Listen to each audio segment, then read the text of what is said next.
ఆ భద్రాద్రికి సంబంధించిన 9 అద్భుతాలను ఇప్పుడు షేర్ చేసుకుందాం. 1. భద్రాద్రిలో సీతారాముల కళ్యాణానికి వాడే కోటి తలంబ్రాలను చేతితో తయారు చేస్తారు. అంటే తలంబ్రాలకు అవసరమైన బియ్యం కోసం మిషన్లతోనో దంచటమో కాకుండా ఓపికగా ఒక్కో గింజను ఒలిచి బియ్యం తీస్తారు. వాటిని తలంబ్రాలుగా చేస్తారు. ఆశ్చర్యంగా ఉంది కదా. ఇక నెంబర్ 2, రాముల వారి కళ్యాణం కోసం వాడే మంగళసూత్రాన్ని 18వ శతాబ్దంలో భక్త రామదాస్ చేయించారు. దాన్నే ఇప్పటికీ కళ్యాణంలో వాడుతున్నారు.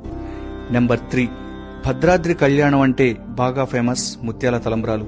వీటిని అప్పట్లో తానీషా సమర్పిస్తే ఇప్పుడు తెలంగాణ ప్రభుత్వం సమర్పిస్తోంది. నెంబర్ 4, సాధారణంగా ఏ గుడిలో అయినా దేవుడికి భక్తులు ఆభరణాలు చేయిస్తారు. కానీ భద్రాద్రి గుడిలో రాముడికి అలంకరించే నగల ఖర్చును స్వయంగా రాముడే చెల్లించుకున్నాడు. మొత్తం 6 లక్షల రూపాయల ఖర్చును అప్పటి తానీషాకు త్రేతాయుగం నాటి శ్రీరామ టెంకిల రూపంలో ఇచ్చారు శ్రీరామచంద్రుడు. ఇప్పటికీ ఆ నాణేలు టెంపుల్ మ్యూజియంలో చూడొచ్చు. నెంబర్ 5, ఆలయంలో రాముడు కొలువైన గర్భగుడి గోపురం సింగిల్ గ్రానైట్తో చెక్కారు. దాని బరువు 36 టన్నులు.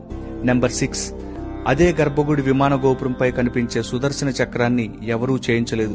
గోదావరిలో పుణ్యస్నానం చేస్తుండగా కొట్టుకొచ్చి రామదాసు చేతిలోకొచ్చింది. దాన్నే అక్కడ ప్రతిష్ఠించారు. నెంబర్ 7, రామదాసు పేరు చెప్తే భద్రాద్రి ఎంతో, గోల్కొండ కోట కూడా అంతే. సర్కారు ఖజానాను కాజేశారన్న కోపంతో ఆయన్ని బంధించిన గది రామదాసు బందీఖానాగా ఇప్పటికీ కోటలో కనిపిస్తుంది. దాంట్లో స్వయంగా రామదాసు చెక్కిన సీతా రామ హనుమంతుల ప్రతిమలు చూడొచ్చు.